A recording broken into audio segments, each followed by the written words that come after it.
Too late I going. like, I Prime like how you, time. I like how you show up like dead on.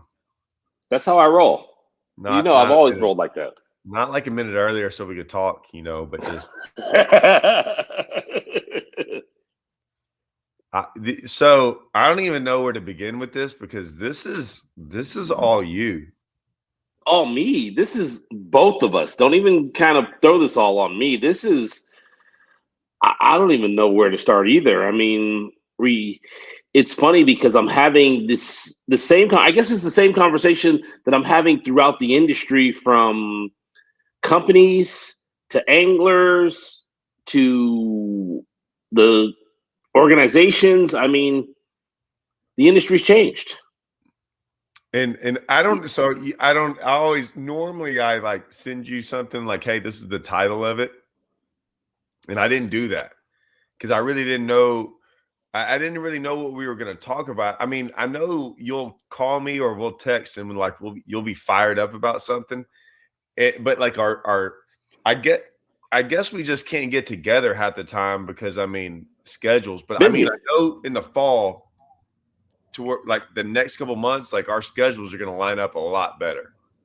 I honestly, I can tell you, I don't think so. Oh, So I never mind. go, yeah, no, I literally go a week from now. I leave for Mississippi River.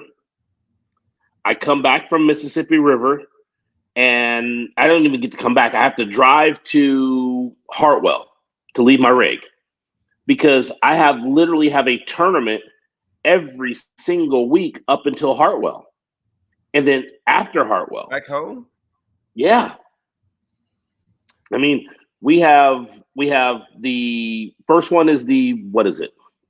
Oh, it's the BAM Pro Tour on Thermalito After Bay. That's a nice little chunk of change. The following week is ABA TOC on Clear Lake, which we won the last 2 years. The week after that is a Pro-Am on Clear Lake. And then once again, back to Hartwell. And then after Hartwell, I come back for another championship on the Delta for a boat. And then after that is when it finally starts to settle down. But I'm going saltwater fishing. Am I busy? So back in the day when I used to fish like 45 tournaments a year, Yeah. Septembers were full. Don't even like book anything in September. It's full of Right. tournaments. October, maybe I'd have a week in there. And then November was usually close to a Yes, the championship. start. And then December I used to have one, at least one, sometimes two, and then start.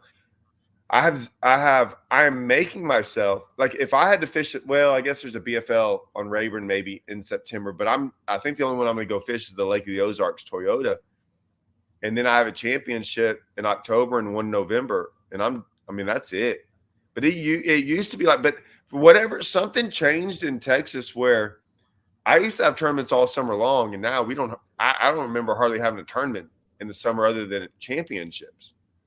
So our summers have been changed. Well, we've always had this rule in the summertime in California. It's called the 6-hour tournament rule. You can only have a tournament for 6 hours from June 15th through September 15th. So this year, nobody's scheduled.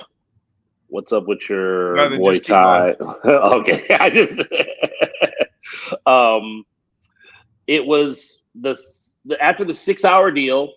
It was usually all TOCs, but now people have scheduled their tournaments after that 6-hour deal because guys want to fish for 8 hours, which is pretty good. Plus, you don't fish in the heat of summer. Plus, you get to take care of the fish. Yeah, I mean, we just used to have so many summer and fall tournaments, and I mean, they were awesome. And I mean, I think I learned a lot more in those summer tournaments. Summer tournaments is what made me better throughout the rest of the year because I learned real quick how to catch them when it was hard. Like I wanted to go out there when it was 100 degrees, dead sunny and dead calm. And I think when you learn how to catch them like that, everything else becomes pretty easy. So Right. I don't do that much anymore. Well, I take that back.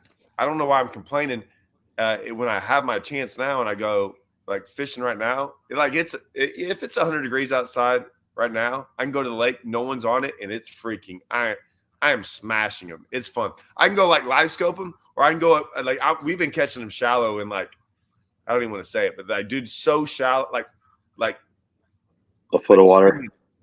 Like I don't even know if I want to put these videos out there because I've got some stuff, man. Like they're oh, it's freaking awesome. But I'll tell you this. If you put those videos out there, dude, people are gonna love it because I mean, I had a conversation. Videos are done.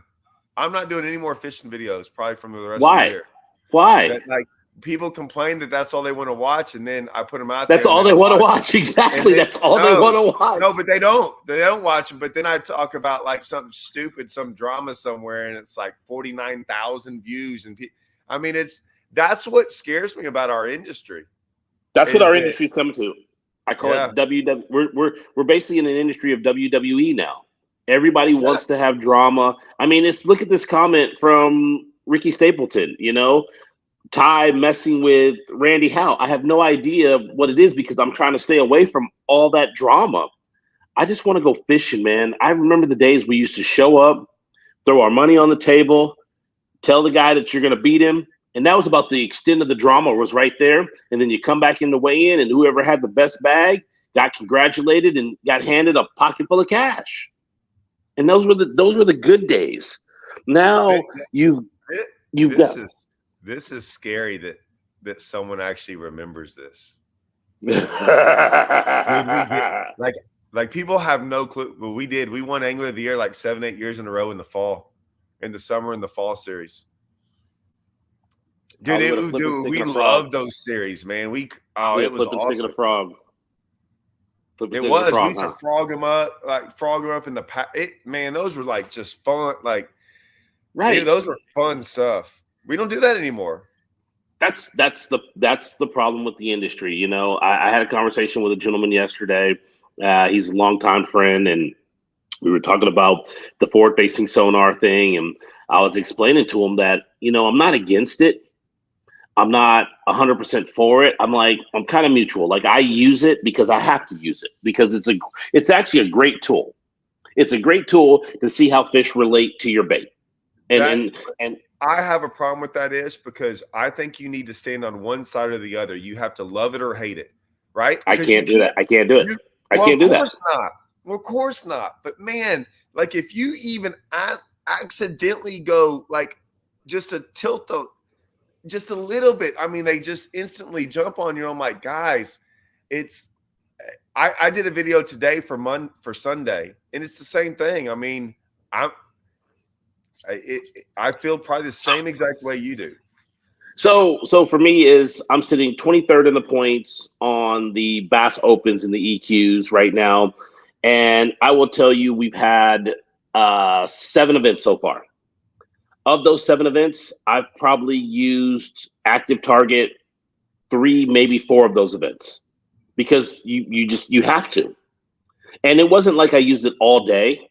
I use it to kind of help me relate to finding the right bait that the fish want to trigger on. And I think that's what we're going to have to end up transitioning to once everybody has it, because you see it now. Fish are getting conditioned to forward-facing sonar in some lakes. They're getting smart. They're getting smarter. Fish make adjustments. It's taken a little bit longer because everything that everybody sees on TV is forward-facing sonar. So they think that's the way of bass fishing nowadays. I will tell you this is you take 100 guys who don't tournament fish and you ask them if they use forward-facing sonar when they go fishing, I bet you have less than 10% that use it because they love the sport the way it is. They love the excitement and the what's going to happen. They love, you know, they love to just not stare at a screen all day. They love being in the outdoors. They love making those casts. Of that 100 guys, how many of them probably has forward-facing sonar that aren't tournament guys? Maybe 20%, 25%. Because I've asked these guys, I'm like, do you have it? And guys who just fish every day, they're like, no. And then they ask me about it, and I tell them, I said, it's a great tool to use to help you understand what fish are doing. Is it the end all to bass fishing? I don't believe it is. I think it's a great tool. I think that everybody should have it on their boat, and we go fishing. Well, so I didn't really want to get. I thought we were going to get into other stuff about live. So we can get this live scope thing out of the way real quick. Yeah. Because I knew it'd be brought up just for a little bit because I knew it was a topic. It has to. It has to be. Just because the BFLs. Okay. So. Okay. Well, they're gonna. It's already done, right? So BPT, you're only gonna be able to use it in one period, which I think is a joke. No, I love. I mean, it's the best. No, I think it's the best no. ever. Todd, here's how you kind of look at a schedule. You create a schedule. You create a schedule. No, I don't want that. I want you create a You create a schedule because here, if you look at grass lakes, I'm gonna let you talk, but get ready. I'm coming. I'm ready. Coming. I'm gonna use Ouachita as a prime example. It was both. It was forward-facing sonar and it was normal fishing. The tournament was won by normal fishing. The guy who won, he's a local hot hammer. He knows where to fish. But that grass in Ouachita was an equalizer because the guys who were the best at throwing traps and spinner baits and the guys who were best at forward-facing sonar got to duke it out head-to-head. And that's part of a great schedule that Bass did. Yes, Okeechobee was won with Scott Martin using it, but Scott was going to win that tournament regardless. Scott, that's his home lake. Scott was going to win that. He knew how those fish were positioned. Scott was going to win that tournament regardless. I don't know, man. I don't know. Even Scott said he was kind of like he. I don't think he would have known that. I think Scott has got to spend time out there. He only had a 14-day off limits. He knew how those fish were setting up, and he knew that they were bedding. He knows where they bed. He didn't know where to cast. Yeah, but once again, if you get that close, you're gonna be there. Yes, he was gonna win that tournament regardless. Because that tournament wasn't going to be won on a frog because the last tournament was won on a frog, but you don't have 200 guys out there throwing frogs on a place that fished super small. Of course, the last event, we knew it was going to be a live scope event as much as people didn't want to believe it. I went out there, spent my time, or forward-facing sonar, spent my time out there. But I'm telling you, a schedule can equalize forward-facing sonar. Yes, it can. I don't want to equalize it. I don't want to equalize. Why? So this is the way I look because listen. I have always said I care about one thing really. Like there's very little things I care about the forward-facing sonar deal because like I'll use it or not use it. Like it don't bother me either way. Right. So when they sent me the questionnaire, right? Right. And I looked at it. And there was a couple things like I'll be honest because I haven't really talked about this, but I was going, okay. If they got rid of it, it increases my pocketbook. No doubt. Of course it does. No doubt.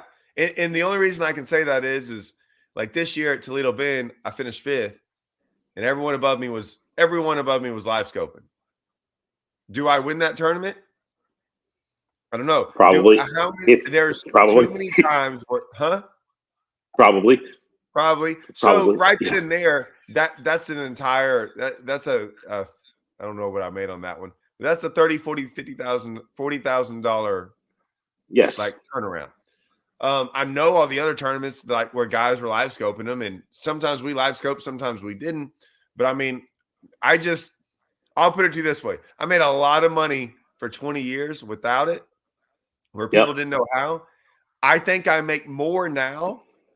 Honestly, I think I make more now without it because in that 4 or 5 years, you know how many good fishermen that have been around me aren't fit. Like there's a curve with fishing, right? And you get to that curve and you start going downhill. Well, I think I'm still like I won Angler of the Year like 2 years ago or 2 years, not this year, last year, whatever. So I think I'm still right there. I mean, I won Angler of the Year with it. Like, Right. it was still around. And I made a top 10 this year in Angler of the Year. And we made quite a few top 10s this year in Angler of the Year as well and other stuff. But I think there's a group coming up that I think you take it away from them. I think you can. They're all like getting in these tournaments now, and I think it like evens them out a little bit. But that's not what I still think. I'm like, okay, that's not what I'm going to decide on it. I should decide that way, but I'm probably not. What I will say is this, and I've been very honest about this. This is so, when I say personal, this is just so for me and me only. I love what BPT did, just for me personally, because I'm telling you, I want to see it go down. I want to see if the guys get stoked. I've been very brutally honest about this. I know. I'm with you. I'm with you, and I understand. I don't care what anyone else says. 100%. That's what I want. I'm 100%. I am live streaming in my video. I'll repeat what I said in my video come Sunday. I've never watched a BPT event before in my life. Right. I'm here to say I'm watching the first one. When the first one that pops up, I'm watching it. I might live stream the entire thing and get on there, and I'm going to be like, all right, I know the boys at Live Scope. I want to see. I get that, and I get that part, and I'm 100% with you. No, dude, I'm with you on that. But I'm looking at it from an industry perspective, because what it has done, it has brought some youth into our industry, which was needed, because there's so many distractions. And so, why are you laughing? Why are you laughing? Because, why are you laughing? Because I just think about, you got to realize, I did a video the other day, and it was talking about a little bit about the St. Lawrence River. Right. And man, a Bassmaster has a little problem on their hand with some of the youth. Oh, you're 100% correct. You are 100% correct on that. My mind went straight to that, and I just started laughing because I was like, "Oh, we need some youth," and I'm like, "You sure about that?" Because I get what you're saying, dude. I get that. I don't.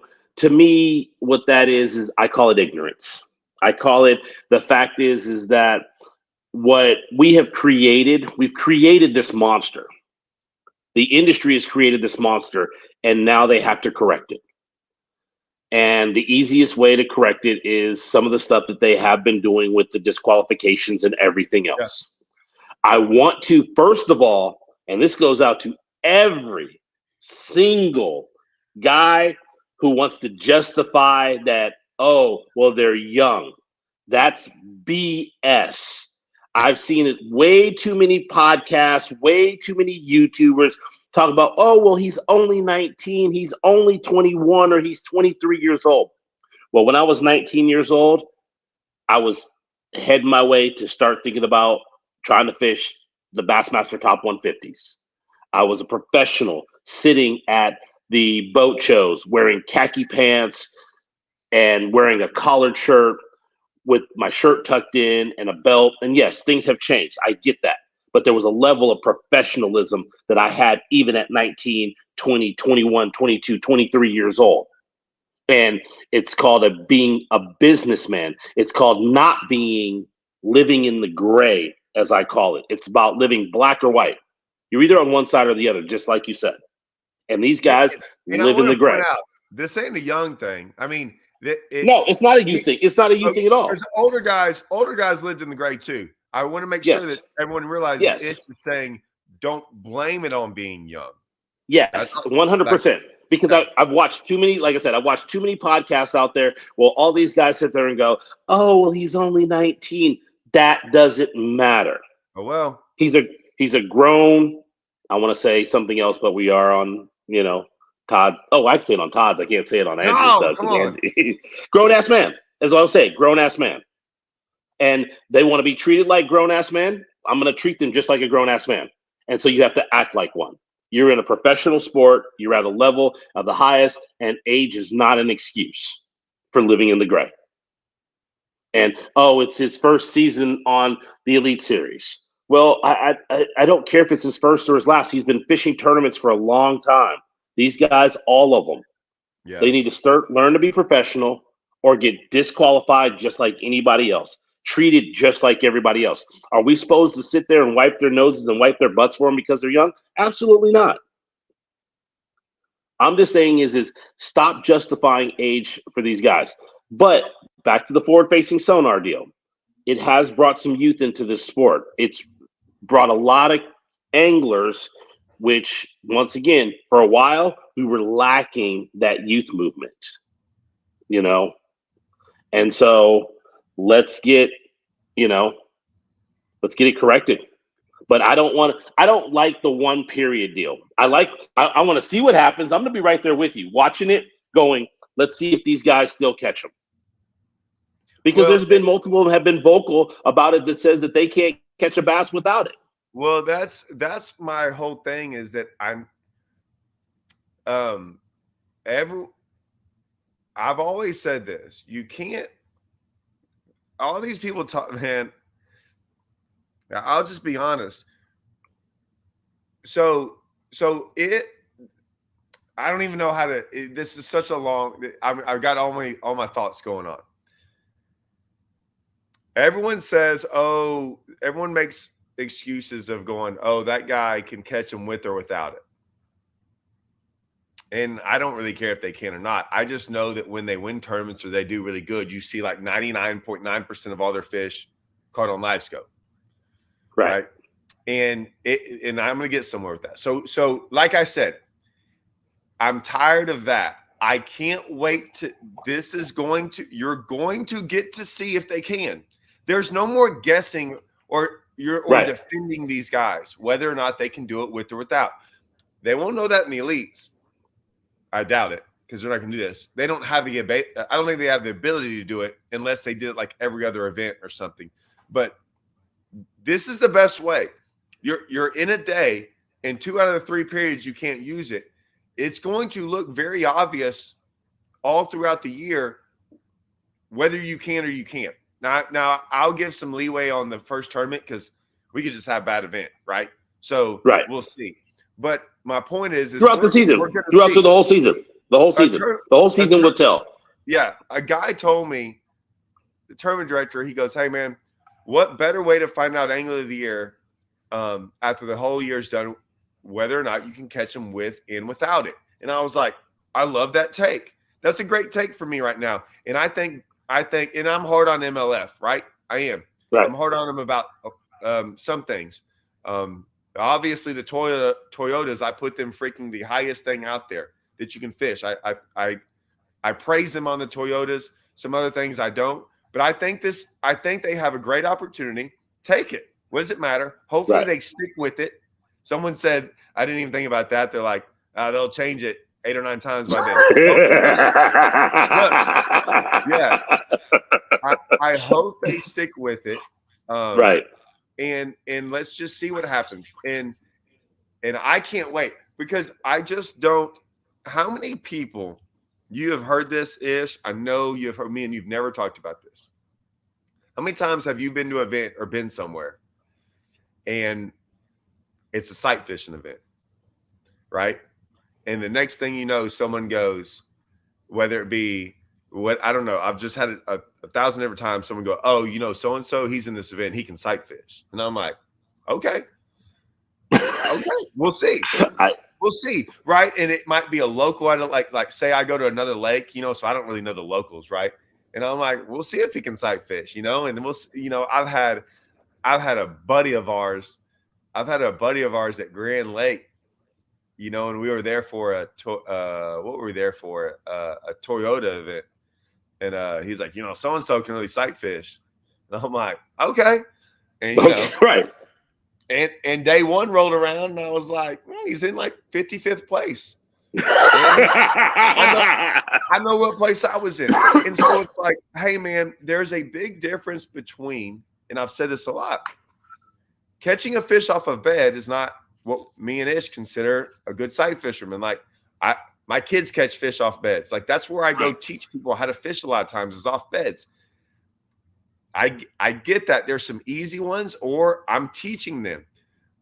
Get in a tournament and go. It's just a whole different level, and that's what we're saying. There's a different level to top tinning. I guess that's fishing events and or catching fish. And so there's a lot of people that can go, me included at times, that can go catch 50 fish a day on live scope. Doesn't really mean I'm a great live scoper.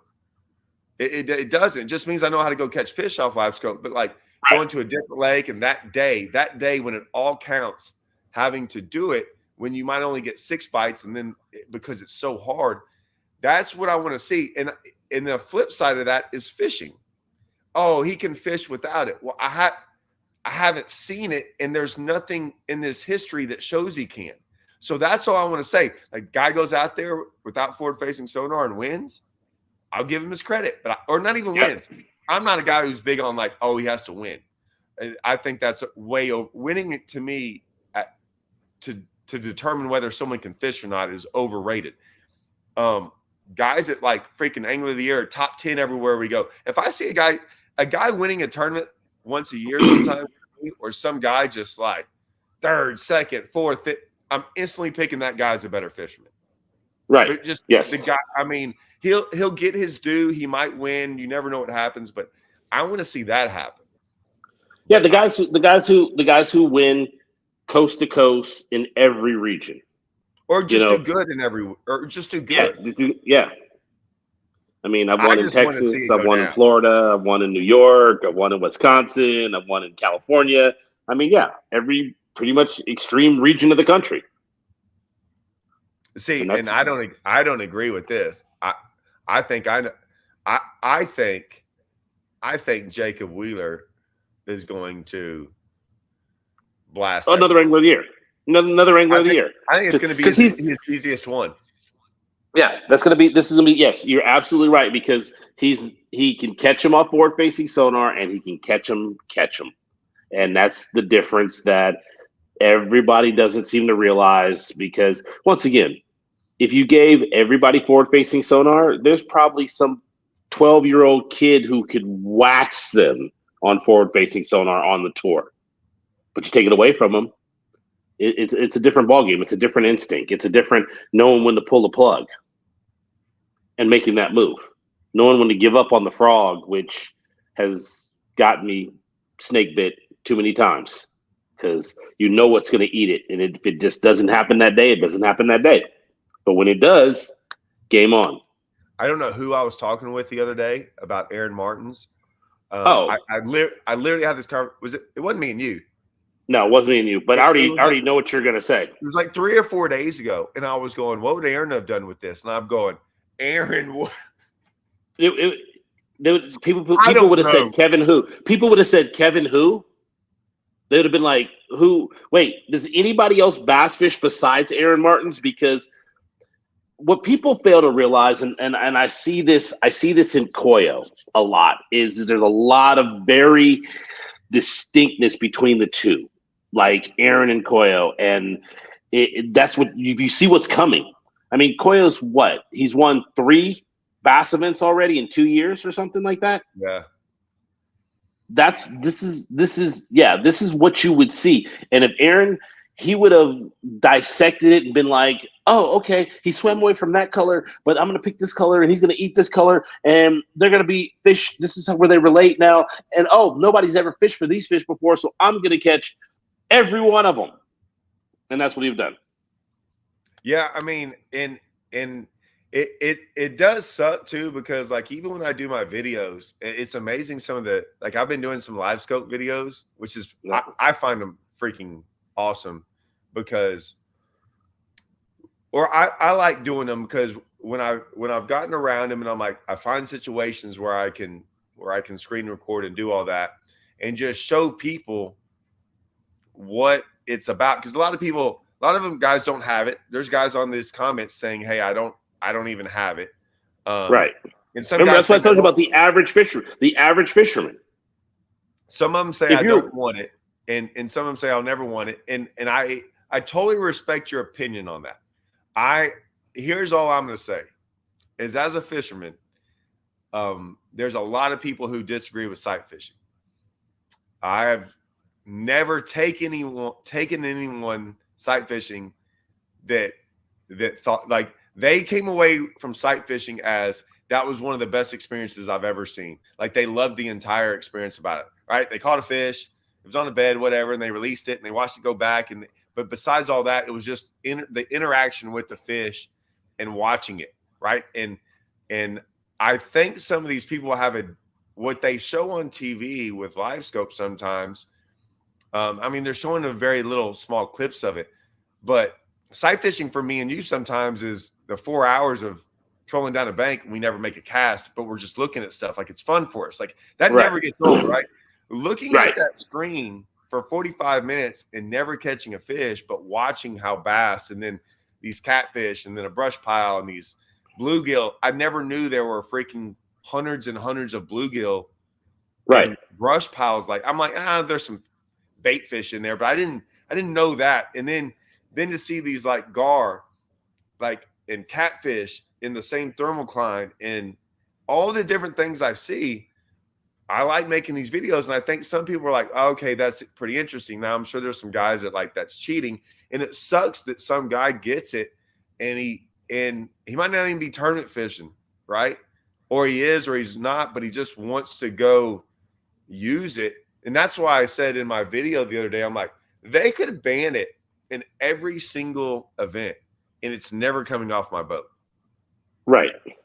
Just because I like, but not saying I love catch a fish. I just like it's a great tool. Yeah, it is. It's an amazing tool. And that's why I said it's just going to take, once again, everybody having it on their boat for the fish to condition to it more to where, it's not going to be the end, because there's going to be times where I firmly believe we might not see it in the next 2 or 3 years, but it's going to take a while, is flipping brush piles and flipping wood, flipping docks is still going to play. And the sight fishing thing is once again, it's not the same though. Like you can learn a little bit, but you're just learning the spawning process. That has nothing to do with fish chasing, schooling fish and chasing fish and like how they react and move and stuff. I mean, it's totally different. But the sight fishing, even that sight fishing aspect of it is people seem to fail to realize how many fish are spawning that we never see. Yeah, hundreds of thousands of them. We see probably less than 10% of the fish that are actually spawning. I just put this on there because, like, you ain't never tried to fish against me in an outlaw tournament. Not in about 5 years when I wasn't allowed to fish them anymore. And that was before forward-facing sonar. Yeah, that was before that. That was way before that. So you got banned because you won too much of it? Man, whatever. We won like 2. Oh, that's it? Now and you got banned for winning 2? Yeah. Well, I didn't get banned. I got a rule came up. A rule came up that affected 4 people in the entire country, and I was the only one within 500 miles or 5,000 miles of fishing his event, and it only really affected me. And then, that really wasn't for you. I'm like, well, you made a rule, found out I wasn't fishing the tour, and then made another rule saying, well, if you had fished the tour in the last year, I'm like, so it's me. It's me. It's you. It's you. Todd. Yeah, it's you. I'm not supposed to talk about it because then poor guy gets his feelings hurt. But whatever. Right. Don't worry. Hey, I got. So they made a deal this year about WAN bass. Is the guy who, if you finish in the top 5, you get to go to the Federation National Championship. Well, what did I do? I finished 3rd. But because I'm a EQ guy and an previous Elite Series guy, I don't get to go fish that event. So now you could go fish the Elites for 1 year, and now you're not ever allowed to go do that. No. There's a guy who fished the Elite Series who finished fourth behind me. He still gets to go because he's not currently fishing the EQs. That's once again, that's EQs the other aren't rule. anything. They're not like you know this. If you get into the EQs, you are qualified as nothing. You are a guy who paid entry fees. You are someone who just paid entry fees. I'm not dogging you. That's me. I did, but I don't know. No, I mean we didn't qualify to become the EQs. It's the invitation. Like when we used to fish the tour, I laughed at when we fished the tour. I'm like, we're not professionals at the FLW tour, and they were like, well, I'm like, dude, I didn't have to qualify to get there. There's guys out there that have never fished a Toyota that you're supposed to be able to fish Toyotas, make the top 5, and then be in the tour. I'm like, there's guys that have never even fished a Toyota. Right. I'm just saying. So like that was totally. Yeah. I don't know. Oh yeah. Is that That's totally for you? Was that put in there for you? Probably. Me, maybe Skeet, maybe Cody Meyer. No, not Cody. Yeah. Yes, that's yeah. Fishing the EQs is just a guy who wants to fish them. I mean, that's not a qualification. Like it. The guy tomorrow, anybody that's never thrown a rod and reel tomorrow can go out there and pay for him for next year and get in them. And now that guy's not allowed because what is that guy? He's an EQ angler. Him as a guy who paid entry fees for 9 events. That's all he's a pro. He's a pro. I guess he's That's a pro now. the new state of the industry. You're a pro. You sign up as a pro. You don't qualify for nothing. You're a pro. Yeah. I did heard a guy's. What is what? What would you do about this? This is You a tough one. No one's ever said. Which one are you taking? Forward-facing sonar or polarized lenses? So basically, quit sight fishing. Ooh. I don't know, man. I couldn't. I caught a 10-pounder off a bed, and that was sight fishing. Right. It's so much fun. It's so interesting to me. Oh man, that's a tough one. That's a tough one. I don't think I can't quit sight fishing. That's a tough one. And as much as looking at him on Sonar can be fun, it's not even close to being close to sight fishing. No. Yeah. Dude, I can replay that 10-pounder in my head a million times, but I can't replay a fish I caught on forward-facing sonar or active target over again and over again. I mean, I know some events like we just had at the Columbia River, which it was pretty cool, is when you saw one, you threw down there and he ate it, which was fun. And then seeing a school that was 40 feet away from you and you threw your top water over the top of them and one of them comes up and blasts it. Yeah, that's cool. But sight fishing, oh man. I just love the interaction. I love how they will suck the bait in, spit it out before, and it's almost like a timing thing. Like you pitch the bait in there. Yeah. Big ones, like looking at their eyes, like looking around. And they're thinking, like a small one doesn't think as much, but a big one, like it thinks. But big ones are rogue. Because you can have a big one. Sometimes they're not necessarily smarter, but because a lot of times meaner. They're just meaner. They're just big ones they're so rogue that a lot of small ones will react the same way all the time to a degree. But a big one you liable to throw over there, and she's liable to like swim 7 feet over there and like eat, and you're like, whoa, why did that? Because a lot of times you'll look at one and like that one's gonna be a tough one, and she's not even on a bed. And then you kind of like do something and she just like rolls over and like, what just happened? Right. Big ones are awesome. Or those big ones that bark at your trolling motor. I love that they're doing that at your trolling motor. You're like, I never thought about it barking. But they open their mouth at like. They open their mouth at it. They're trying to I don't know if they're trying to scare it or what but they're mad at it. They're just doing that at it. And it's just like, oh. I think so I saw a video the other day of a big one doing that to a glide bait. Like it was just sitting there and it rolled up to it. That it did that same thing. And I think it didn't inhale it. Didn't I inhale think it. it's one of those. I think it's like anything else. It's their react. It's their It's they know not to do it, but their why am I missing? Their natural instinct to like, Instinct. and so they're fighting against their natural instinct to like bite it, and they're like, they're fighting against themselves. Yeah. And we're sitting there like fighting against ourselves, like not to set the hook. Because when you see a Right. fish, you're like, don't do it, don't set the hook. Don't swing. Don't swing. Don't swing. Don't. Yeah. No, I'm. Yeah, that would have been a tough one. That would. I would not get. Sight fishing. I couldn't give up sight fishing. These these guys are throwing out freaking phenomenal questions.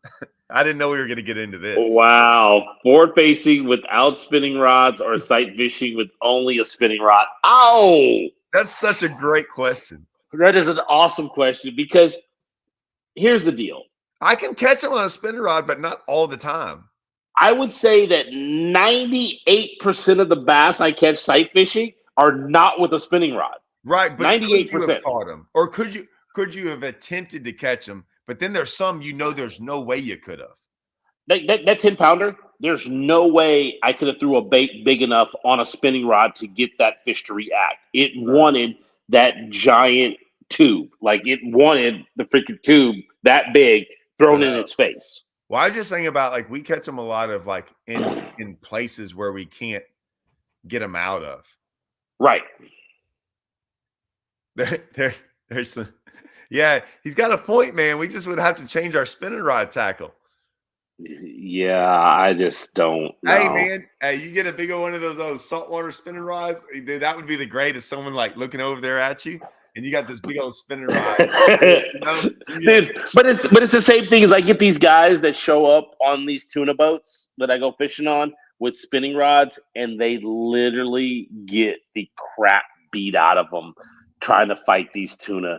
Like there's one place we go to, and the average size tuna is 120 to 180, and these guys bring these spinning rods, and they never land one, never. And they go, well, I saw it on YouTube, the little Japanese guy, and I'm like, yeah, he was in a skiff, and you have no idea on how long he fought that fish for. Yeah, I know. Hours. And we ain't got time for that. We ain't got time for that. Once again, you throw spinning rod at a 10 pounder and you got to sit there and fight him. Yeah, no. Give me, yeah. But I could have to choose. I'll tell you, I can make the spinning rod work better on sight fishing because you're right. I can go and like build. I could get him to build my own specific. And get him to build the same rod, just make it a spinning rod. Yeah, I mean stick. Yeah. Look, I mean, yeah. I'll take the spinning rod freaking sight fishing over the baitcaster board facing sonar deal. I don't know what I'm doing here. I'm just clicking on these because these freaking are hilarious. Using Sin or using a hydro wave. I'll take the hydro wave. Probably so. Me too. Yeah, I'm not really I'm not really that. I'm not a huge scent guy. I mean, I use it at times, but maybe it's because we're not up north. They really believe in it up there. Yes, they definitely do. Like that max scent deal for smallmouth is, just like the Berkeley power bait for smallmouth before. Yeah, I mean, but I think the hydro wave. I've seen some amazing things happen with that hydro wave. You pull in an area, there's no sign of life. You turn that hydro wave on, and all of a sudden things start flickering, and they start swimming around, and you see fish busting, and just, I mean, gosh, yeah, it gets them to react for sure.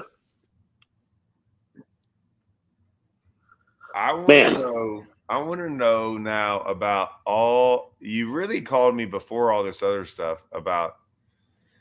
I don't know what it was. You were fired up that day. It was just the industry is where are we going? Like, was it after what ICAST? do we do?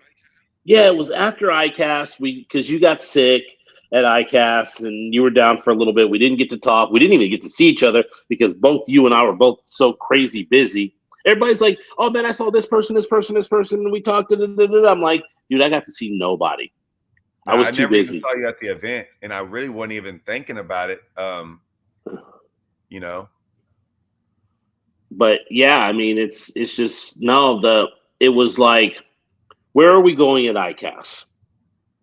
The one thing that I saw was I saw a lot of pros standing around not doing articles or interviews. I did a lot myself. I bet you probably did a lot, but I didn't. overall, I did zero.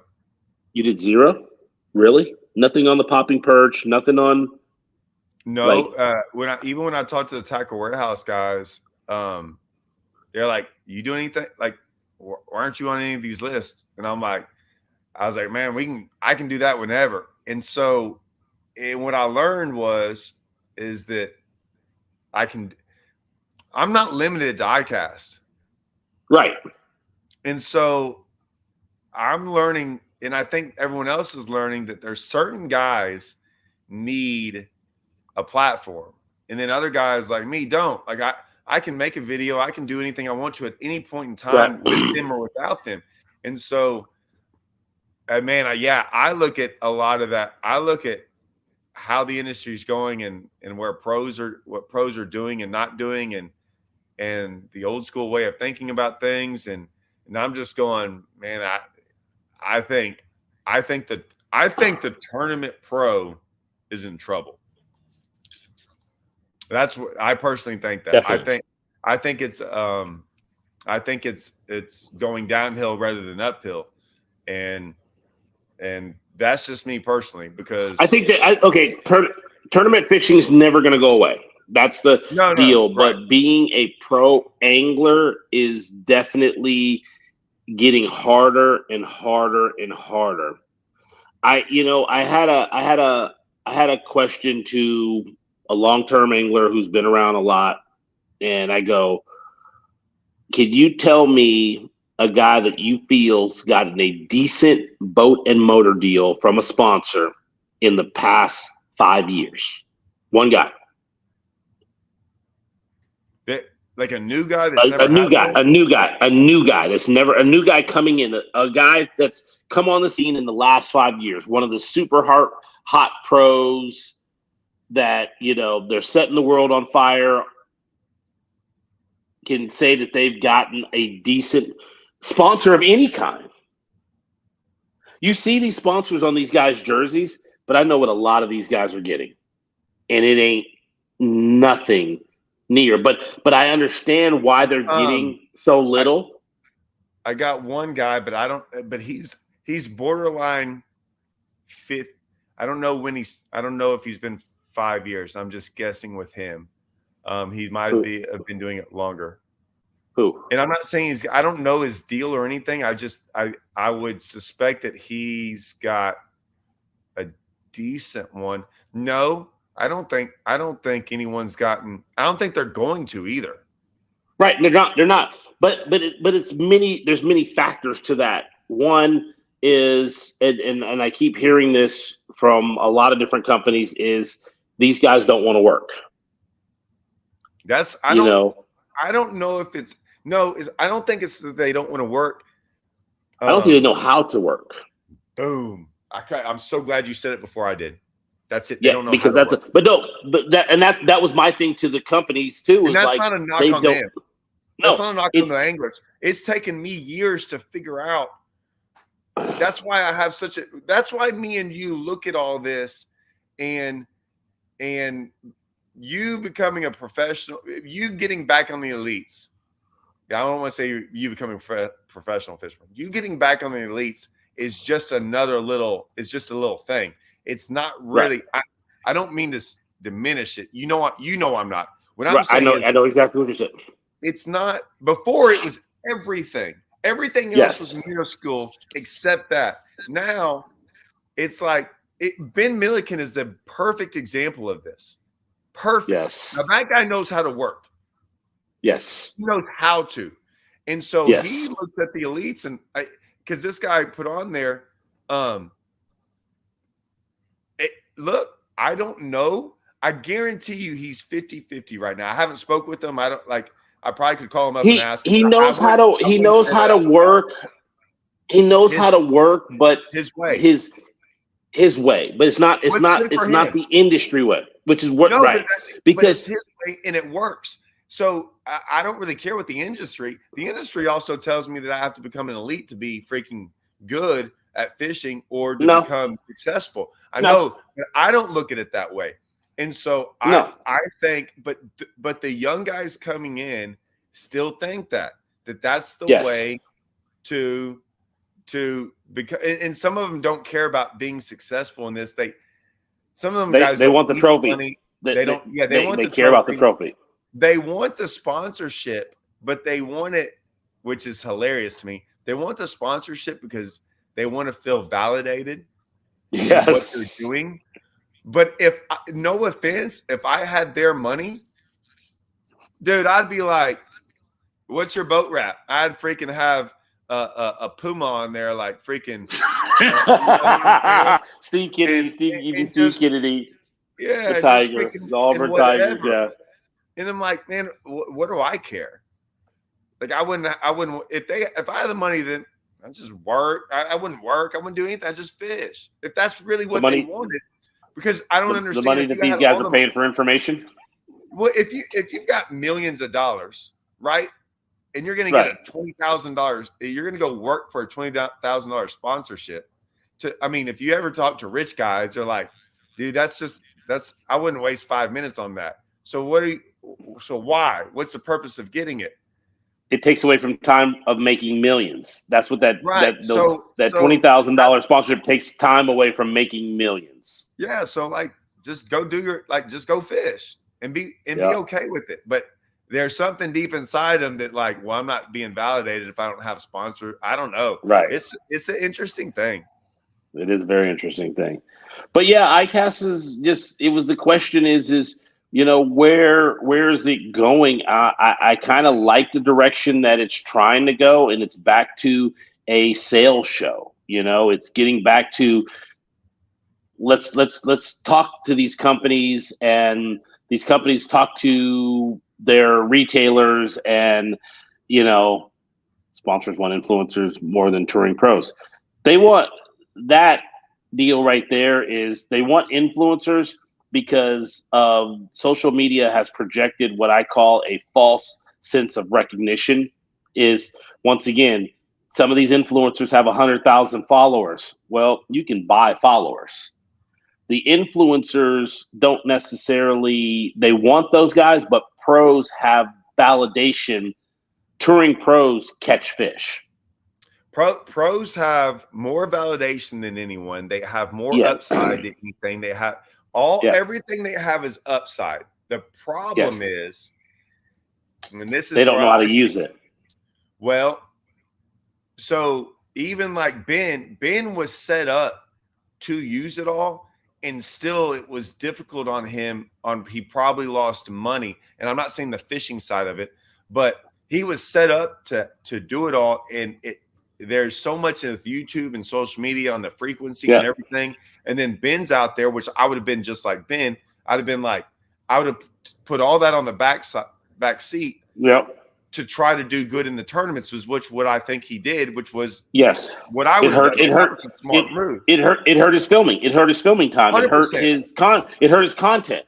And And Scott, I've always been impressed with Scott that he could manage both, both. but then he Yep. didn't do very well this year on the elites, and who knows what that is. I'm Right. just saying it's a very toss-up thing. And then you got guys that think that just because I'm an elite, I'm going to be on TV. And I've said this. I don't, hopefully no. I've said this, that like, it's great. I always said KVD was the best for a lot of different reasons. Now, take the fishing side out of it. Well, we're going to leave the fishing in a little bit. But here's a guy who's great at promoting. First, Right. great at fishing. Let's start there. Yes. Great at fishing. Great at fishing. promoting. But then, yeah, great. The best ever. Yes. Then, and he was great at that, great at promoting. Here's the kicker that people don't think about. And I think about this from my job and the way I have seen baits get promoted. KVD went out there and won tournaments on multiple baits. Yes. And multiple ways of doing it. And he was so good at catching them at so many different things and winning. He was the best at promoting those baits. And when I say promoting, he wasn't He wasn't going out there promoting something that he wasn't working. He was winning classics and winning Right. mass tournaments on it. Like, there was a reason it wasn't hard to promote it. They were freaking good baits. Forward-facing sonar has a little bit to do with this, but if you got another guy who's really good one-dimensional, and all Right. he does is go out there and throw a little bitty shaky head or a little worm with a little weight in it, and he won 2 or 3 events this year, or maybe what, and you're like, that guy's a phenomenal fisherman. And I'm like, well, as a bait company, I'd be like, man, I wonder if I could survive selling the same green pumpkin little trick worm, right? Like, you're never going to go anywhere if that's all we see you catch fish on. And so that's the problem. And that's a problem with the guys using forward-facing sonar. When we see you catch 99% of your fish on it, and everyone's like, no, that guy can catch them without it. I'm like, we don't know. We've never seen that. Well, same thing. Right. Like, I can go throw a crankbait. Well, really, Todd, all I do is see you throw a wacky rig around with the same worm on there. So there are things to that. And so when you see that on the elite level or or whatever level, man, I always get mad sometimes, even with not my company, but like, I always say, man, we could go make the best bait, but if none of our pros are using it, Right. to me, it's wasted. And I'm not saying they should, but I'm just saying, like, there's some good baits out there that no one talks about. I'm not talking about Strike King or anything. I'm just saying, but you don't hear about them, and so they get washed away. I just think there's I'm gonna throw your bait out. I'm gonna throw your bait out there. Hybrid Hunter. That thing's an amazing bait, and nobody talks about it. Well, what's funny is the amount of elite guys that throw it and did good in tournaments, and sometimes they did it because I mailed it to them, and they're like, I'm not saying a word about it. I'm like, I get it, okay. Right. And I'm like, hey, I can't. There's guys on Strike King that don't throw it. I can't make someone go throw something, but if someone wants to go throw it, I'm gonna freaking, like, But they make sure that they have one. Yeah, like, but I was like, there's guys that were like, they call me up and like, crushed on it. I'm like, I wasn't on camera, dude. No one will ever know. And I'm like, yeah, whatever, that's fine. I did it for 10 years. What am I going to be, a hypocrite? Right, exactly. So, go ahead. No, go for it. I brought this up the other day. When you get all this like forward-facing sonar band stuff and all these things, and I was talking to Andrew about it the other day, and yeah, it's fine. And I was telling Andrew about it the other day. Be careful talking to Andrew. You get him in trouble. Yeah, that's true. That's for another story. That is. I just had to laugh. Yeah, you know what I'm talking about. He knows what I'm talking about. Yeah. Somebody else knows what we're talking about, but it's funny. Someone, I don't know. When you got all this going on, it reminds me of like politics, right? And it's like, hey, we're gonna get them all worked up over here, and by the way, we're gonna do all this over here. Well, it's like, as long as we're talking about banning stuff, hey, no one's gonna say we're still charging them $5,000 and we're still not paying them a lot when they win. No. Hey, we're gonna charge them. We're gonna charge them. Lost. Hey, we're gonna charge them $6,500 is what we're gonna do. We're gonna charge them $6,500, but we're gonna talk about this over here. Charge them $6,500 over here, and they won't even know the difference. Yeah, so like while all this is going on, they're sitting there like, "Whoo! At least they're not getting on us for not paying them." Like the money keeps getting worse, and it's true. Like no one's talking about it. No one is at all. I do my thing. What else are we gonna do? You reading that? I think he caught a double digit on the final day at Toledo Bend, but on his way back, hit a wave and lost a bunch of rods. Man, that's so old. Yes, I remember that. And that was the waves were hitting the top of the bridge at Toledo Bend. That's how big they were. And you had to time it just perfectly to get underneath the bridge without hitting your boat on the bridge. And when I came underneath that bridge, I had to gun it, and I jumped a wave. And yes, I did lose a bunch of rods, but I did have a fish that was Is it a 9 I or had a a 9. 10? It was a 10-13. Yeah, Here, yeah. we'll take a look at it. I'll show you guys. No, because they gave me a fiberglass mount of the fish because it had a tag in. Well, I'm getting they already had the ceremony this year for my 10 I caught earlier in the year over there, but I didn't go to it where I was out of town. I got to go pick it up. I get one every year, luckily. That guy right there. Well, that's awesome. Yeah. Who gave that to? Who did that for you? The chamber. The chamber did it. Yeah. Okay. They still doing it. Yeah. Like I said. Yeah. I'm getting the 10 I caught this year on the hybrid hunter. I'm putting videos out on it and stuff. Like I said, last year I went and got it. I caught one last year on a hybrid hunt. Was it on a hybrid hunter last year? Yeah, I caught one on a hybrid hunter last year. I can only 11, imagine. 10 or 11, something. I don't know. It's that one right there. I'm looking at it. And then I got another one this year, but I have to go get it from the guy. I missed the ceremony. Oh yeah, but it's funny because I literally had to borrow rods the next day to fish the top 10 because I made the top 10 with that fish and had to borrow rods from guys. You lost all of them? I lost a lot of rods. Or enough of them that enough of them that it made a difference. Like for my day, I literally lost like 8 or 10 rods, and most of them were JDM Daiwas that were amazing that I don't think anybody ever found. I want rubber worms in Aaron Cell. Well, I want to touch on this. Like, I'm not going to go into detail about this, but I will say this. And I don't know is with anyone with any bait, Strike King is pretty unique because it's so broad, right? But I would say to 99.9% of anyone that any fisherman, if you said it at our meetings, and I said, "Hey, name Strike King's 10 best sellers," I'll just put it to you this way: y'all'd be wrong.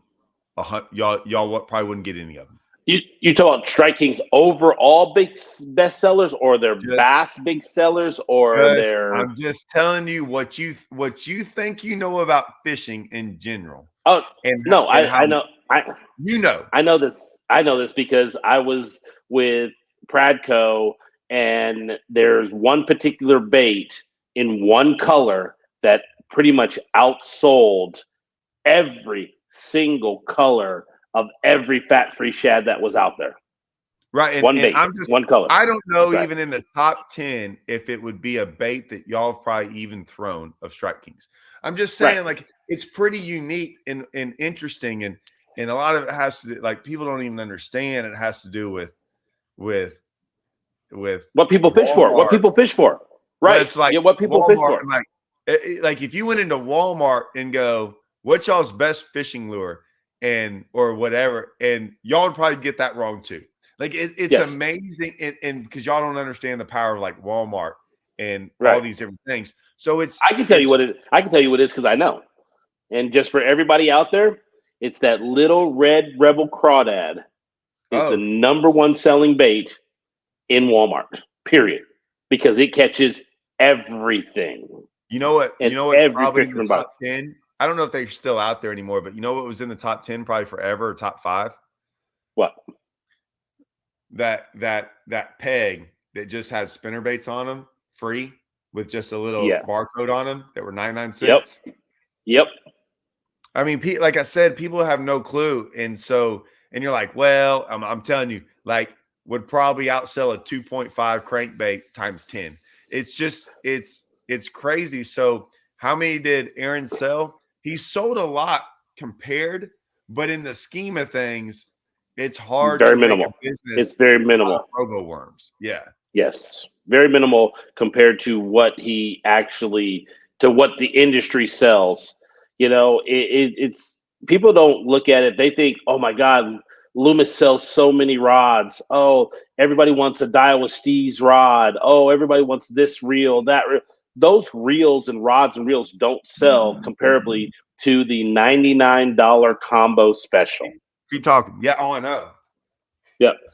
I'll gladly test some saltwater hybrid hunters for you. Hey, I'm with you, Wayne. I will definitely. Hell yeah! Look at him. That's Look at I him. just I just got back from South Carolina at the office, so I stole some. Yep. But yeah, You can send. You can send those. You can send me some too, Todd. I'll take some of those for sure.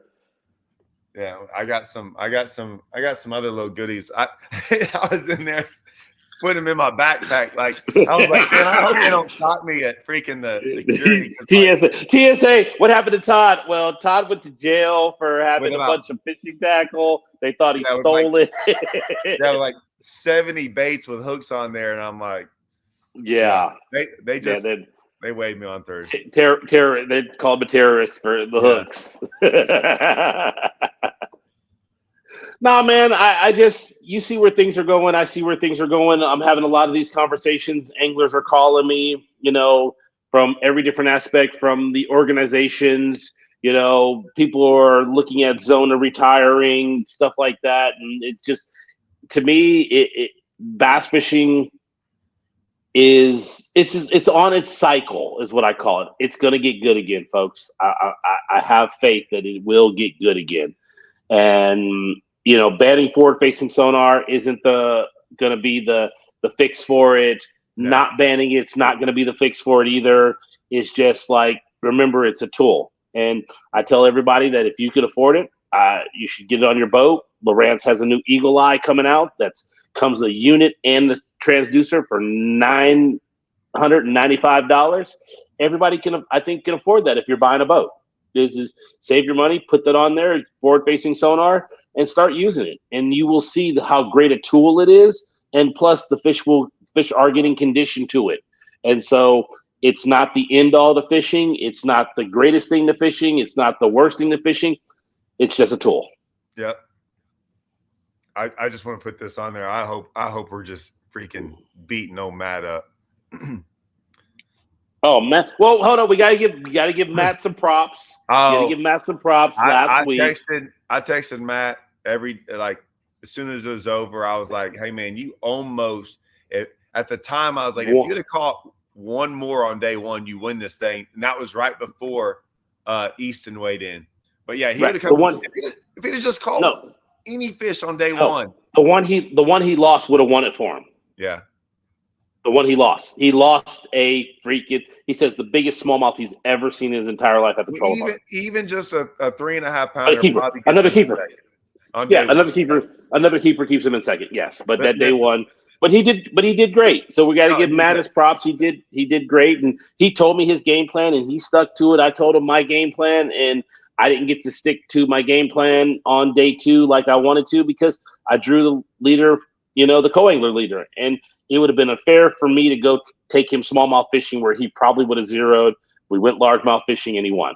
So just the way the cards roll, move on to the next one. I feel good about my deal and my situation. I'm not blaming the co-angler for my finish. I just blame myself the first day of not whacking them like I should have, and it is what it is. I had like a daddy talk with Matt before. Did you? Yeah. Well, we got on to something, and I just was like, I'm like, look, man, I'm about to have a real talk with you. And it was like, man, like put all this crap behind, Matt. Like stop doing this statistical thing and stop doing all this stuff. Just go fishing. Go fishing. Yes. That's exactly what I said. I'm like, man, you've got to I was like, that's the thing is that good or bad, me and Ish will freaking I don't like to we go try to win it. That's not what I'm saying. But we do. We literally do go try to win every tournament, but yes, but we're not debating on whether or not what place we're going to finish. Right. I'm not trying. I don't know if I can win every tournament. That's not what I'm trying to go do.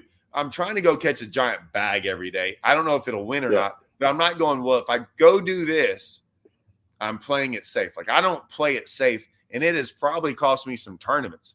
It's probably won me some tournaments. I don't know. By the way, some of these questions are phenomenal. I don't know where to go with this, so I bet you. I can tell you exactly where my one rule change would be no practice.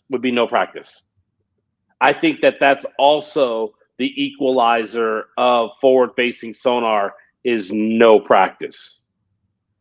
When you give guys time to dial in what level that these fish are at, where they're staged, the lure that they want to eat, that helps those guys on forward-facing sonar. But no practice, that would I'm not saying ban forward-facing sonar. I'm saying let them use it, but with no practice, I think that you would also see a difference in the changing of the guards where a lot of guys finish.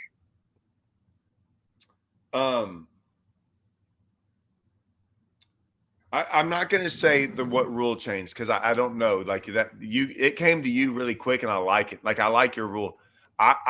If I'm going to say something else, if this was plausible, I don't think it's plausible, but say it was. And I know they tried this back in the day, so this can't happen. But it would be awesome if they just freaking like stuck them on the lake somehow. Yeah. Yeah, no practice. Stick them on a lake and go. Yeah, no practice. That's what I mean. That's the no practice deal. Like, yeah, but I mean, like obviously people are still getting in from. It'd just be cool to be like, at one point in time, you could probably do that with like 10 anglers, but right, you could do it like they used to do with the original cups that we had for MLF. That was, that was cool. That was interesting, and you saw those guys show up and catch them. Leave these guys' names out of it. Yeah, I'm gonna definitely leave those guys' names out of it. Because but I'm a firm believer in the stiffer penalties. Yes. Well, I can't pick the question. Like he put those names in the question. I'm not. I don't know. No. I mean, some of them, whatever. Can we get harsher penalties for the guys? They get caught cheating. A lot more than this. So what would the penalties be? Here's what I said. The first time that you get caught, you get DQ'd for that tournament. Then you're polygraphed. Got caught what, though? Are there levels to it? No. Breaking a rule is breaking a rule. That's the whole point. Is, the reason that people don't steal in other countries is because they chop off a finger on your first incident. Well, hold on. Is running a no weight the same as that's not breaking a rule. That's an infraction. Okay. Yeah. So is it? So are we saying breaking the rule is more of the intent, or we don't have a running a 5 mile an hour zone rule. That's an infraction. If you look at the rules that are out there now, if they put that in the rules, if you run a 5 mile an hour zone that's clearly blatantly marked, then that's completely different. But running a 5 mile an hour zone, we don't have a rule in place for that. There's a penalty for doing that because it's an infraction. But when you get information, that's breaking the information rule. That's different. Right. So but any of the rules, if you break any of the rules, yes, it should be pretty much an automatic disqualification. No fines. I'm gonna play devil's advocate. I'm gonna play devil's advocate because I think there are times when it's clear and cut that someone did something with the intent to cheat, right? Okay. Breaking like information. Now, if you're going through social media, and like you get a message from someone, I know. I'm just stating this. So you're on Instagram and a guy sends you a message and you're like, yeah, and you click on it and it goes and I get messages like every other day from people, right? Just random like questions about rods and reels and baits and stupid stuff, right? And if all of a sudden I had no info on, but that's not breaking. That's still not breaking the rule. That's the no info rule is soliciting information. If you sent that guy a message through Instagram or through Facebook and he responded back to you, that's breaking the rule. But someone, once again, sending you a message on Instagram or Facebook or running up to you at the gas station or at a tackle shop, that's not breaking the rule. Where are y'all going next? What lake are you going to next? We're going to Mississippi River. Okay, I've never been to Mississippi River. So I'm just throwing that out. Never been in before my life. So if I sent you a message, if I found out where they're catching them, and I sent you a message going, That's not hey, breaking dude, the rule. and you're in the off limits, so it'd be the whatever before. And I wrote you this long paragraph with waypoints and everything else all on it. That's not breaking the rule. That is not breaking the rule. That's just like a guy walking up to you at a gas station, handing you waypoints on a lake that you're going to fish a tournament during the off limits. One, you're supposed to see that and basically disregard it. Well, no, that's what I would do. Like that's why I said a paragraph. Now, if you use the information, that's different part of the rule. Okay, that's what I was making sure, because I was going, what if, because my first thing was, what I was going to say first was, hey man, they're biting a chatterbait there, right? And I'm just reading, and it goes, the chatterbait's on fire at the Mississippi River, and I'm like, oh crap, like that's not breaking the rule at all. That's not breaking the rule. If it kept on going, like, here's some other baits to throw, and then I would be like, okay, I'm not reading any of that, because now I know that I was not expecting to read that. I didn't know what the message was about. But if you read the rest of the message, then you're breaking the rule. Okay, yeah, okay. Then we're on the same page. I agree with that. But that's what I'm saying is, if I sent you a paragraph, that's 100%. If you just kept reading it, knowing I'm sending you information, right? That's breaking the rule. That's breaking the rule. Yes. Okay. And that's where, once again, that's where those guys, once again, like I say, hold on one second. Oh, I missed it. Gosh darn it. That's where, like I said, the harsher penalties is first time you get disqualified for the tournament, but we're going to go back to every event that you fished that season and polygraph you again. And if you fail, your whole season's disqualified. We're not going to kick you off tour, but your whole season's disqualified. Every check you've made, everything, you have to pay that all back. Then the next year, if you violate the rule again, you're kicked off tour. If the penalties were harsher for these guys breaking rules, not but we don't want to ruin anyone's career. Oh, but yet you're ruining the guys who are honest. You're ruining their career. I know. But I want to say that to clarify that you are ruining the guys who are honest career. You're taking money out of their freaking mouths, out of their kids' mouths, out of their family's mouth. You're not allowing these guys to pay their bills, but yet you let a guy who violates a rule. I just think that the penalty should be automatic disqualification. You get repolygraphed for every other event. You fail again, your whole season's disqualified. Then next year you get one. They're giving you one more strike. That's your third strike. The following year, you're kicked off a tour, period. And then these guys won't do it because they'd be so scared of losing everything, losing their clout, losing the fact that they are, but now everything. But now when you allow a guy to cheat and all you do is slap him on the wrist, of course he's going to continue to do it again. Do you think the guys who have broken the information rule, do you think they have stopped? Absolutely not.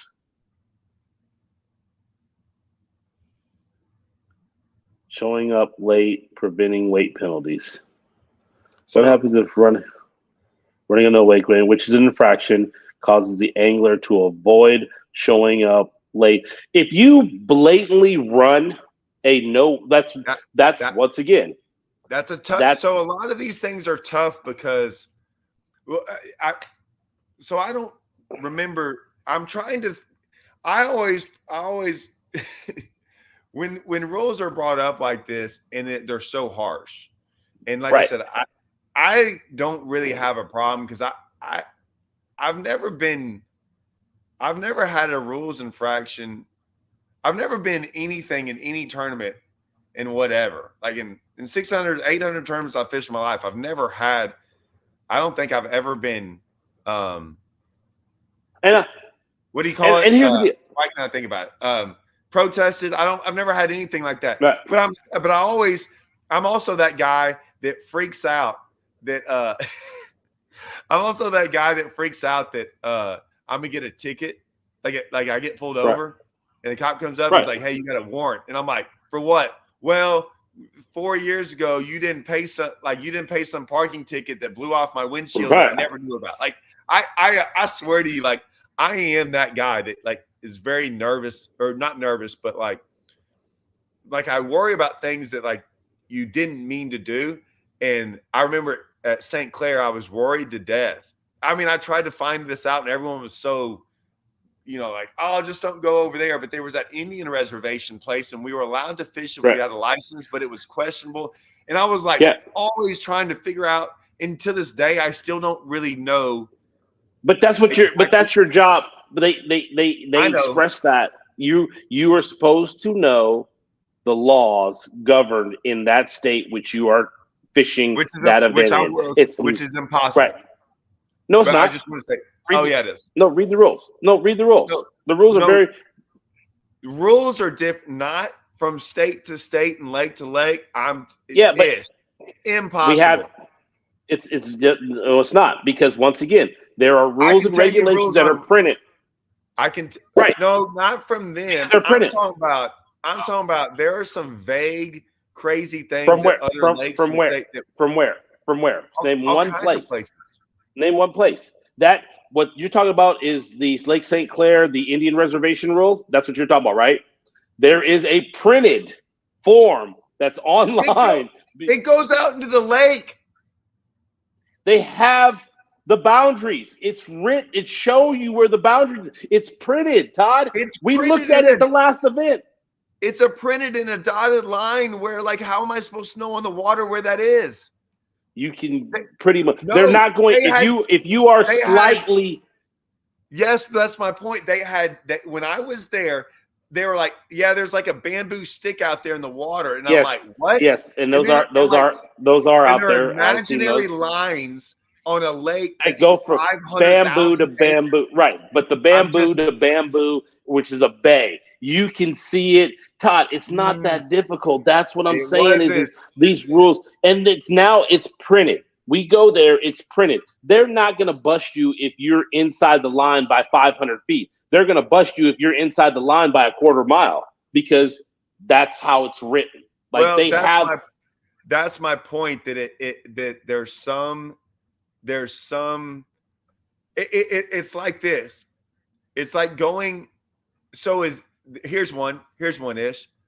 Okay. I got something for you. I got a couple things for you. Okay. There are I've seen this happen a lot on like my home local lakes. Okay. There'll be a no wake buoy put up. Yes. But no one from that lake put it up. Like, people in the community put it up. Like, it's illegal to be there. But right. But it's not real, right? But if you didn't know that, how would you know? And I've seen signs where it says no fishing within boats within 200 yards, and then there's a boat dock 50 yards away, and I'm like, well, wait a minute. There's a boat dock with a boat in it, so that guy can get there, but now I can't because there's a sign that says this, enforced by the. I'm just saying there's some things that, like, and then some guys like, you don't have to worry about that. And then I've been on lakes that, like, yeah, dude, like, I wouldn't, like, don't go in there. Like, this guy will come out. I'm just saying. It's just because he comes out, that doesn't mean you're breaking rule. Now, I understand what you're saying there's those places. Yeah. But once again, you take a picture of that, you send it to the tournament director. The tournament director will be able to tell you whether it is or it isn't. He tells you yes, because the tournament director is supposed to call Department Fishing Game, whoever, tell Louisiana Game Warden that you're barely over, and stops him from writing you that citation. Well, there's a difference between being barely over and knowing that you're going over. That's the question. I spelled that wrong. Louisiana. I spelled it wrong. I was in such a hurry to write that. I realized I spelled it wrong. It doesn't matter. I'll keep it up there. That's my That's it. Right. But I'm saying that's what it is. Louisiana about rules, and because, I mean, they had to stop going there because they were so vague. And that's exactly once again, that's up to the tournament organization. So you see a place like that, you send a picture. He's going to, Hank does a great job of doing that at Bass. I've seen it where we send it to him and he goes, "Let me find out for you." He'll call you back a half hour later. That's off limits. Then they send a text message saying, "This sign in this creek is 100% no wake or 100% not no wake. You can fish in here or you can't fish in here." Why shouldn't a blatant cheater be banned for life first time? Organizations that allow them to stay have the integrity issues, not fair to other anglers. I agree with you on it, but once again, I'm I still that think guy where I I'm think that's I'm what we're gonna say, talking about. Is like yeah, is like how. So I'll bring in like steroids in the mix, right? yes, Steroids are one of the uh, when you talk to some of those people that have ever been, some of them have been banned because they use steroids, no doubt. right, And then I'm not even talking about, I'm talking about baseball, Olympics, whatever. right. The But guys if who you aren't in talk the to, guys who aren't in the Hall of Fame because of steroids. yeah, but even if you talk to Olympic people, like, and people that get drug tested for that, when you talk to them, they're like, man, and they are so scared, and like they have to hire people to like go through everything to make sure something doesn't pop up on a test, and Right. Everything they that is eat, everything they whatever. eat, everything that they drink, everything that they do, whatever they're taking vitamins. If that vitamin has something in it that could set off their test, yeah. Yeah. I mean, they have And to. I think that like Money Bass, we are with you. I think there are times when we're like, that's blatant cheating. I have no problem with that. But Right. the blatant part of it has to be, you gotta be, I think it's like the red-handed part. Like catching someone red-handed, like a video of you doing something that's so outlandish that Text, it's like the text messages. Prime example. Yes. text messages are one of those things. I mean, um, the other You see stuff the if would you be, see the thread, if you see the full thread between the two anglers, yeah. yes, blatant.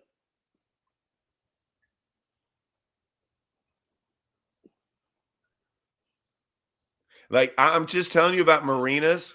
There are certain marinas, even at Kentucky Lake. I mean, I've gotten run out of one, and then I was sight fishing in it. I mean, I got run out of one, and I was really worried about it. Ron Lampin was working, and I called him up, and then the game warden was there, and I talked to the game warden, and the game warden's like, "Dude, you can go back there. Don't worry about that." But then other ones, um, they say you can't throw inside. Some of them you can fish some marinas. Sometimes you can throw inside the dock. Sometimes you can't. And they usually tell Right. you. I'm just saying it's kind of it. That I'm just saying it can be. This one was different. The Robbie Rose is banned. I mean, yeah, he caught a fish and he put a 1 pound weight in there. I mean, that's a banned offense. He put a 1 pound weight in the fish's belly. Uh, yeah, Robbie Rose is like the most infamous guy from Texas who cheated. I never even heard about that one. Oh no, he's the all-time money leader in Bass Champs. And like Oh there's like wow. stories after stories, and no one would catch him. And so he ended up fishing. So if you remember earlier when he's like talking about me and like the Bud Light. Yeah. So Bud Light, run by Brian and Chris and all of them, they had this like big bass tournament, and they had their tank there, and he weighed in a fish and won. And when they dropped his fish into the tank, it freaking sunk to the bottom. And so they Wow. got the tank out and they started feeling around, and and they knew it was his because they literally took his Right. biggest one and then put it in there, and it just sunk, and everyone watched it sink. And they were like, hey, they got it out, and they messed around with it and could tell something was in there, And and cut it open. they were going to kill it. So they were going to kill it and open it up. And from what I heard, Robbie like stopped him from killing it, like got it, like got in his belly, massaged it back up, and it came out, and it was like a 1-something-pound weight. Oh Jesus. And I mean, listen, this was a long time coming from people. This was years. People were like accusing this guy of all kinds of stuff, and so Dude, he had to leave, I think, Texas from what I mean, he had to like Good. everyone was like saying, do not do anything to this guy at the park. Like, don't like The same as the guys in the walleye guys when they're yelling, don't. Yeah. I would have that, but that's the whole point is the penalties are not stiff enough for what's going on. And if they were, these guys wouldn't cheat. If you knew that you stole a candy bar and they were going to cut your hand off, would you go steal a candy bar? Man, I wouldn't even walk into a freaking convenience store hoping someone accuse you of cheating. Right. Yeah. Exactly. And that's but Todd, that's how me and you live our lives. Like we live our lives is if I cheat, I lose everything. Everything that we built. I mean, I lose, and the biggest thing for me is I lose the respect. Yeah, respect. People talk about money. Money to me is one thing. Respect is a completely different deal. Dude, I'm getting so far behind in these comments because these are so good. Yeah, like I'd fish with Todd. I'd fish with you, Todd. That's what I want to fish with. Tournament. Yeah, I'd fish with you. Hell yeah. I've thought about like trying to find a big team tournament, fly you out here, and we go freaking beat their asses on a flipping stick and a frog. I'll go do that. Yeah. I'll go do that. I mean, that's dead or alive. They said I'm taking Russell no matter what. That's probably true. No, I mean, me and Russell are cool. Like he would get it. I was like, because we fish. But yeah, that I would like. I don't get in the boat enough with enough good fishermen, different fishermen. Me either. Like me and Hallman talked about that one time where it was like me and Hallman got in the boat together, and I'm like, we've known each other for 10 years. This is the first time we've ever gotten in a boat, and it was with Scott Martin's challenge was the only reason. Right. But I mean, there's never a reason why I'd almost get in a boat with anyone else because most of my friends were fishing each other. That needs to check. Me and Andrew do a lot because we do YouTube stuff, and I do his shows for him. But other than that, I've known Ike and Cruz for 20 plus years. I fished with Ike maybe once, and me and Cruz have never been in the boat together. We've been friends. Yeah. I've been with like 20 for shows though, just because we did Pro Team Journals together. Right. That's it. Yeah, I mean, I look at a lot of guys. I mean, yeah, I just don't fit. But one, I don't fish a lot of team tournaments, and I do have my team partner Ryan. That's my guy. Like, I guess it says something when you stick with one guy fishing team tournaments, because if you start sharing multiple things with too many guys, your stuff gets burned. The fish sank to the bottom of the tank. Oh yeah, he was talking about that. And Brian was a cool dude. He was a tournament director, and he passed away. He kept everybody from killing.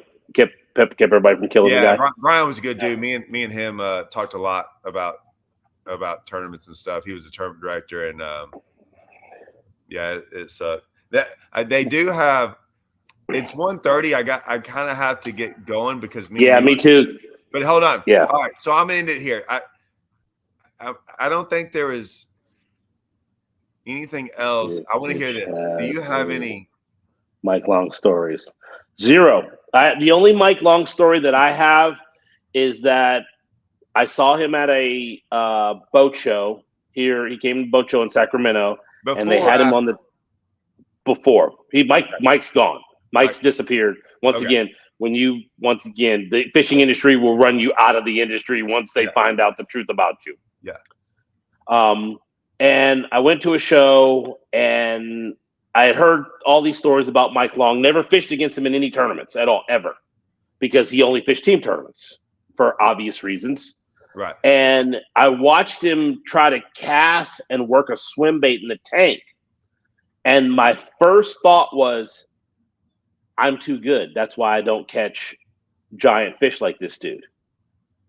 And when you say that to somebody, they look at you. And but you can tell, like, this dude can't even present a swim bait in a tank. How is he this big bass specialist dude? And that's the only story I have about Mike Long is I didn't say I knew something was suspect. I just questioned that my ability was too good when I watched him on a tank one time. See, And then when everything came out, it made sense. So, and I'll leave with this. Rarely do fishermen impress me when I talk to them. I mean, I can spot a guy who's when I say this, like by even sometimes the questions, not by the questions they ask, but like just talking to some, like you can kind of get a feel real quick. And so I ask you questions every once in a while. I pretty much know the answer when we start talking frog and sight fish, but I kind of want to see. I'm like, I wonder if it. And I'm always impressed that like it's amazing how me and you will agree instantly. A lot, because we know on some wild stuff about sight fishing, like not the basics, like hey man, what about this? And you're like, this, right? Yeah. Oh yeah, definitely that. Yeah, exactly. And I did not get that impression from Mike Long when I watched him on a tank. And I mean, like I said, I questioned my ability at that point in time. It's like, one thing that, and I'm going to tell you the best advice fishing wise that I got from any angler ever was from John Murray. And for the guys that don't know, John Murray was in the 80s and the 90s on the West Coast, the biggest hammer. He was better than Kevin Van Dam. John Murray won $1 million before Larry Nixon won $1 million in bass fishing. And that's back in the day when they used to give away $25,000 boats. John won everything everywhere. And I just remember one time he just said, just go fishing. Simple. Just keep it simple. Go fishing. And so when I saw Mike Long and I thought about it, I'm like, maybe I'm not just going fishing at that point in time. Maybe he just throws a bait out there and winds it back, and these big giant ones come and eat it. And me, because I'm super technical. Yeah. Yeah, I try to make it like, oh, well, this crankbait needs 12-pound line to get down to this depth. And, this color works because the water's this color clear. It's first thing in the morning. It's springtime, matching the crawdads perfectly. Like all that stuff kind of went out the window when it came to Mike Long for me. Well, I'm not going to call these guys out because they're phenomenal fishermen. I'm not saying it. I'm not going to call them out, but there's some guys on Rayburn that are really good. Like they're really good. So I'm not calling them out. It's a compliment to them. And I would think that sometimes I kind of go all over the place. Like sometimes I have to go do some crazy stuff to catch fish. What I mean by that is go off the beaten path, throw different baits, do different things, and it's helped me. Sometimes I'll look over at them and they're just Carolina rigging. And I'm like, really? Just that? That right there? I'm like, and I'm just going, man, but I think they just kind of like, at times they just it's not obvious stuff, but it's just going, it's not this like needle in a haystack somewhere. It's just going, that's a good normal place where someone would fish, but a lot of people don't. And I'm just going, and I'm like, yeah, that's probably why they're so good. They just go fishing. They're not like trying to go do anything crazy. They're just putting their baits around a lot of fish and catching them. And they come in with 25 pounds. And I'm like, there you go. I mean, we have me and Russell of 100% outsmarted ourselves on fishing sometimes. Yes. And then when we find it, this year it happened to us. We looked around on day 2. We started somewhere else. I'm like, what are all these boats doing in here? And then it was like ding, ding, ding, ding. And I'm like, oh my gosh, no wonder. Like, and it was so easy fishing. And we had been out there trying to be like specialists of like just really, and we're just going in there winding around, just catching them. And I'm like, oh, we're idiots. God, we're idiots sometimes. And it usually happens on our own lakes. We don't do that on other lakes. Like the lakes we just travel to like once or twice a year. We just show up there and probably do the same thing. Dude, Eufaula is a prime example. Dude, Lake Eufaula is all you do is you blast off, you drop the trolling motor, and you start fishing, and you'll just catch them. But when you go try to make it all complex and trying to find, I'm going to run 40 miles this way to this super secret place where I can go flip. No. You left all the fish in that lake. You left the ball. That's last year. It happened to me when I smashed him on day 2. I had a later number, and I go catch some fish, kind of doing some different stuff. I will give you credit. I had like 14, 15 pounds doing some different stuff and did all that. And then I pulled up to a semi-community hole where everyone had been live scoping. I had live scoped in there too a little bit. I didn't really fish it during the tournament. And I'm like, and I'll never forget this. I rolled up there because I never put this video out. I rolled up there, got to my waypoint. And it was a waypoint of like old school waypoint fishing, like waypoint, point, cast up there, right? And everyone else I'd seen when I drive by there was always someone there live scoping around, doing all that. And of course, no one's on it on day 2 because, right, it's in late in the day. Everyone's seen everyone. It's been hit for 7 days. And I'm like, jig, throw my jig out there. I'm not looking down. I'm just right off the bat. I catch a 2.5 pounder and I'm going, okay, whatever. That's just 2.5 pounder. Because I had a bunch of 3s and stuff. And I start just throwing that thing around about 4th or 5th cast, 5 pounder. And I'm like, whoa, when I come on now. So I'm pretty jacked up at this point in time. And I throw my jig around, no more bites. And I'm like, I look around, I'm like, I have to have a 6XD in here, right? I had one 6XD on a rod. No 6XDs in the boat. I just had it on the rod. Just one on the rod. One on a rod. Always going to have one on. And I'm like, all right. And I start making fan casting, right? Like how we used to. I just start fan casting. I freaking load up. Another one, almost 5. And I was going, oh, man, like I figured it out. Like all these guys are going to go line scope, and I'm just going to go behind them on just regular fish. But it doesn't always work out that way. But it was. I went out thinking anything. I just went fishing like I had 20 years earlier. And sometimes it works out. Why do I got to be a hard ass? I just realized, finished reading this question, and I'm a hard ass. I'm a hard ass. I'm not a hard ass. I'm a very easy guy to get along with, but I'm a hard ass. Oh, see, let me tell you something about. Let me tell you something about people. I hate it. I did a video the other day. I really like people. This is a compliment. I love people. I love people. Not always, but I did a video the other day where I made. I didn't want to call whoever it was out, but I made something.